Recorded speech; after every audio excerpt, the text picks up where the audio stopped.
1년 365일 내내 다이어트를 해야 한다는 생각 너무 부담스럽죠. 그래서 시작조차 하기 힘들어지고요. 누군가 다이어트 언제 시작할 거예요? 라고 물으면 평생 해야 한다는 압박감에 선뜻 대답하기 어렵습니다. 그래서 저는 다른 방법을 씁니다. 남은 7개월을 좀 더 유연하고 즐겁게 살기 위해 딱 한 달을 정해 집중적이고 강도 높은 다이어트를 합니다. 제가 찾은 가장 현실적이고 실천 가능한 방법이죠. 저는 박용우입니다. 제가 직접 말씀드리지만 저는 1년에 딱 한 달만 이 다이어트를 합니다. 그리고 그 한 달 안에 여러분의 몸이 정말 드라마틱하게 변화하는 것을 경험하게 될 겁니다. 안녕하세요. 건강의 신 구독자 여러분. 저는 강북 삼성병원 건강의학센터 교수로 재직 중인 가정의학과 전문의 박용우입니다. 믿기 어려우시겠지만 저도 살이 잘 찌는 체질입니다. 30대 중반에는 이미 허리둘레가 36인치를 넘었죠. 쌀 빼야지라고 마음만 먹고 있었지만 비만 클리닉을 운영하는 의사로서 제 모습이 환자들에게 신뢰감을 주지 못한다는 생각이 들었습니다. 전환점은 30대 후반 미국으로 연수를 갔을 때 찾아왔습니다. 마침내 다이어트에 전념했고 그때 뺀 체중을 지금까지 성공적으로 유지하고 있습니다. 물론 약간의 체중 변화는 있었지만 제 인생 최고 몸무게로 돌아간 적은 결코 없습니다. 체중이 일정 수준 이상으로 늘어나는 기미가 보이면 즉시 다이어트를 다시 시작해 몸을 건강한 상태로 되돌려 놓습니다. 그렇습니다. 다이어트는 평생의 과제입니다. 우리 몸은 서서히 예전의 무거운 상태로 돌아가려는 경향이 있으니까요. 하지만 그렇다고 해서 1년 365일 내내 엄격한 다이어트를 해야 할까요? 과연 그렇게 살면서 삶의 질이 좋을 수 있을까요? 우리는 건강을 챙기는 동시에 인생을 즐겨야 합니다. 이 두 가지 목표 사이에서 균형을 잡으려면 현명한 타협이 필요합니다. 제가 이 강도 높은 한 달 다이어트를 하는 이유가 바로 그것입니다. 남은 11개월을 즐기기 위해서 말이죠. 다이어트의 정답은 없습니다. 이상적인 것은 1년 내내 건강한 습관을 유지하는 것이겠죠. 하지만 현실적으로 생각해 봅시다. 우리 주변은 끊임없이 건강을 해치는 환경으로 가득 차 있습니다. 이 세상에서 홀로 성인군자처럼 산다는 것은 지극히 어려운 일입니다. 그래서 비현실적인 1년짜리 고투 대신 짧고 굵게 하는 방식이 가장 실용적일 때가 많습니다. 빠르게 몸을 건강한 상태로 되돌리고 가능한 한 오래 유지하려 노력하다가 다시 몸이 무너지기 시작하면 프로그램을 다시 실행하는 것이죠. 저는 원래 12주 프로그램을 운영했었습니다. 몸을 완전히 바꾸려면 최소 3개월은 걸린다고 생각했기 때문이죠. 하지만 사람들은 힘들어했습니다. 기간이 너무 길었고 중도 포기율도 높았습니다. 그래서 8주로 줄여보았지만 제 자신에게 직접 테스트해본 한 달짜리 집중 프로그램이 놀랍도록 드라마틱한 결과를 가져온다는 것을 발견했습니다. 저는 이 한 달 프로그램을 국내 최고 대기업 중 한 곳의 임직원들에게 적용해 보았습니다. 매주 미션을 주고 대사 지표를 추적했죠. 결과는 놀라웠습니다. 단 한 달 만에 혈압, 혈당, 콜레스테롤 등 모든 핵심 대사 수치가 극적으로 개선되었습니다. 더 중요한 것은 그들이 변화를 몸소 느꼈다는 점입니다. 이 긍정적인 피드백은 그들이 새롭고 건강해진 몸을 유지하도록 동기를 부여했습니다. 그리고 한번 경험해봤기 때문에 몸이 좀 안 좋아진다 싶으면 스스로 프로그램을 실행하는 법을 알게 되었죠. 이 경험을 통해 확신을 얻었습니다. 한 달은 마법의 숫자입니다.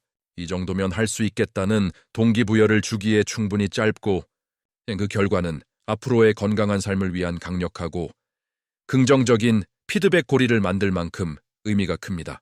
그렇게 다듬어진 한 달 프로그램이 바로 제 새 책에 자세히 설명되어 있습니다. 1주차 지방 연소 엔진의 시동 걸기 첫 단계는 과감합니다. 바로 탄수화물을 대폭 줄이는 것입니다. 왜일까요? 우리 몸이 계속해서 당을 공급받는 데 익숙해져 있다면 지방을 태워 에너지로 쓰는 기능은 거의 멈춰 있기 때문입니다. 지방 저장고에 접근하려면 먼저 당 공급부터 차단해야 합니다. 이 과정이 가장 힘듭니다. 탄수화물에 중독되어 있거나 지방 대사가 원활하지 않은 몸은 저항할 것입니다. 소위 탄수화물 금단 증상을 겪을 수 있습니다. 두통, 무기력감, 짜증, 집중력, 저하 등이 그것이죠. 하지만 담배를 끊을 때처럼 반드시 거쳐야 할 과정이라고 생각해야 합니다. 첫 3일, 이 기간의 목표는 짧은 단식의 효과를 얻는 것입니다. 의도적으로 하루 탄수화물 섭취량을 20칼로리 미만으로 제한합니다. 이미 대사가 망가진 사람에게 이런 극단적인 제한은 빠른 근손실을 유발할 수 있습니다. 이를 막기 위해 하루 4번 단백질 쉐이크 형태로 단백질을 공급합니다. 쉐이크를 마시는 이유는 간단합니다. 소화가 쉽기 때문이죠. 단식의 효과를 보려면 소화기관에 휴식을 줘야 하는데 고기나 달걀 같은 고형 단백질은 사실 소화가 어렵습니다. 절대 굶으시면 안 됩니다. 배가 고프다면 채소, 무가당 플레인 요거트, 그리고 두부, 비교적 소화가 쉬운 단백질을 드셔도 됩니다. 이 첫 3일은 몸과 장내 미생물 환경을 리셋하는 시간입니다. 4일, 7일, 4일째부터 점심에 밥을 포함한 일반식을 다시 시작합니다. 이는 매우 중요합니다. 무기한으로 탄수화물을 제한하면 근손실을 피할 수 없습니다. 우리의 목표는 근육은 지키거나 늘리면서 지방만 빼는 것입니다. 따라서 밥, 충분한 채소 반찬, 그리고 단백질 공급원으로 구성된 점심 식사를 하게 됩니다. 핵심 원칙, 다이어트가 극심한 스트레스의 원인이 되어서는 안 됩니다. 만약 이틀째에 탄수화물 금단 증상으로 인한 두통이 너무 심하다면 억지로 참지 마세요. 4일까지 기다리지 말고 이틀째에 밥을 포함한 점심을 드셔도 괜찮습니다. 탄수화물을 먹었을 때 두통이 사라진다는 사실 자체가 여러분의 몸이 얼마나 당에 의존하고 있었는지를 보여주는 증거입니다. 2주차. 지방 연소 가속화하기. 이제 몸이 지방을 연료로 쓰기 시작했습니다. 2주째는 비장의 무기를 추가합니다. 식사. 점심과 저녁이 일반식으로 바뀝니다. 점심은 밥을 포함하고 저녁은 탄수화물을 제외하고 채소와 단백질에 집중합니다. 단백질 쉐이크는 여전히 하루 2번 섭취합니다. 새로운 음식, 견과류와 콩류가 허용됩니다. 밥에 렌틸콩을 섞어 포만감을 높이고 간식으로 견과류 한 줌을 드실 수 있습니다. 미션, 간헐적 단식. 이번 주에 딱 하루 24시간 단식을 실시합니다. 겁먹지 마세요. 우선 18시간을 목표로 시작해보세요. 괜찮다면 24시간까지 도전하고 너무 힘들면 멈추세요. 스트레스는 금물입니다. 무리 4시간 단식은 지방 저장고를 활짝 열어주어 지방 감량을 가속화하고 지방간과 인슐린 저항성을 빠르게 개선합니다. 3주차. 체지방 감량의 절정기 계획을 잘 따랐다면 이제 여러분의 몸은 지방 연소 기계가 되었습니다. 3주차는 체지방이 가장 많이 빠지는 시기입니다.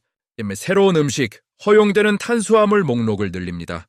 토마토, 단호박, 블루베리, 플레인 요거트와 함께를 드실 수 있습니다. 강도 높은 운동을 한다면 운동 전에 고구마 1개를 먹는 것도 허용됩니다. 미션, 단식 강화.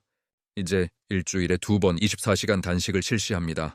단 연속된 날이 아닌 반드시 식사하는 날을 중간에 두어야 합니다. 중요한 점검사항, 반드시 체성분을 확인해야 합니다.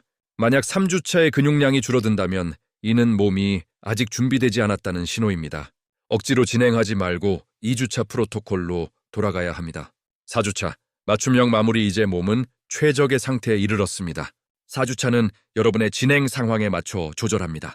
모든 목표를 달성했고 근육량이 잘 늘고 있다면 상급자 프로토콜인 주 3회 24시간 단식에 도전할 수 있습니다. 솔직히 말씀드리면 10명 중 2명 정도만 이걸 해냅니다. 쉽지 않습니다. 대부분의 사람들에게 가장 좋은 방법은 3주차 프로토콜 주 2회 단식을 한 번 더 반복하는 것입니다. 근손실 위험 없이 안정적으로 체지방을 감량하는데 이것만으로도 매우 효과적입니다. 4주 후 유지기. 이제 목표는 감량이 아니라 유지입니다. 습관, 매일 아침 체중을 잽니다. 숫자가 늘었다면 먹는 양을 줄이지 말고 활동량을 늘리세요. 단식, 매일 14시간 공복을 유지하고 저녁 8시 식사 완료, 아침 10시 식사 시작. 일주일에 한 번 24시간 단식을 합니다. 이 정도만으로도 체중을 유지하는 데 충분합니다. 사이팅, 유지기에는 사이팅 데이가 포함됩니다. 주말에 금지했던 음식을 좀 즐겨도 괜찮습니다. 건강하고 회복 탄력성이 좋아진 몸은 쉽게 무너지지 않습니다. 자주 묻는 질문, 이것도 요요가 오지 않나요? 이것은 매우 중요한 차이점입니다. 요요는 약과 같은 일시적인 방법으로 살을 뺐지만 근본적으로 망가진 대사는 고치지 않은 상태에서 발생합니다. 약을 끊는 순간 체중이 돌아오죠. 제 프로그램은 다릅니다. 우리는 대사 자체를 고칩니다. 물론 예전의 나쁜 습관으로 돌아가면 살은 다시 찔 겁니다. 하지만 그것은 요요가 아니라 재발입니다. 좋은 소식은 이제 여러분은 그것을 다시 고칠 방법을 안다는 것입니다. 한 달 프로그램을 다시 시작하면 됩니다. 저탄고지와 어떻게 다른가요? 초기 단계는 저탄수화물이지만 제 프로그램은 근손실을 막기 위해 충분한 단백질 섭취를 강조합니다. 일반적인 저탄고지는 단백질도 제한하는 경우가 많습니다. 저의 최종 목표는 건강한 탄수화물, 양질의 단백질, 좋은 지방으로 구성된 균형 잡힌 식단으로 여러분을 안내하는 것입니다. 이것은 영구적이고 극단적인 라이프 스타일이 아니라 일시적인 도구입니다. 이 방법이 효과적인 이유에 대한 마지막 생각. 여러분의 지방세포를 스펀지라고 생각해 보세요. 건강한 스펀지는 물을 흡수했다가 짜면 물을 내보냅니다. 하지만 끊임없는 간식, 야식과 같은 현대인의 생활 습관은 스펀지를 계속 적시기만 하고 한 번도 짜주지 않는 것과 같습니다. 여러분의 지방 대사가 망가진 이유가 바로 이것입니다. 간헐적 단식과 운동은 이 스펀지를 짜주는 유일한 방법입니다. 마지막 격려의 한마디, 다시 한번 묻겠습니다. 다이어트 언제 시작하실 건가요? 핑계는 잘 압니다. 시간이 없어요. 이번 주에 저녁 약속이 있어요. 계속 미루기만 하면 절대 시작할 수 없습니다. 하지만 딱 한 달만 투자한다면 어떨까요? 딱 한 달 동안 일정을 비우세요. 하기 싫은 운동도 억지로라도 해보세요. 그건 할 수 있잖아요. 그렇죠? 명확한 결승선을 정해 놓으면 갑자기 가능해 보이기 시작합니다. 여기가 바로 여러분의 출발선입니다. 건강 때문에 고민하고 걱정만 하셨던 모든 분들, 이제 그저 고민만 하지 마세요. 이 영상을 보셨다면 결심하시길 바랍니다. 내일부터 시작해야겠다라고요. 하루라도 빨리 시작할수록 더 좋은 결과를 얻게 될 겁니다.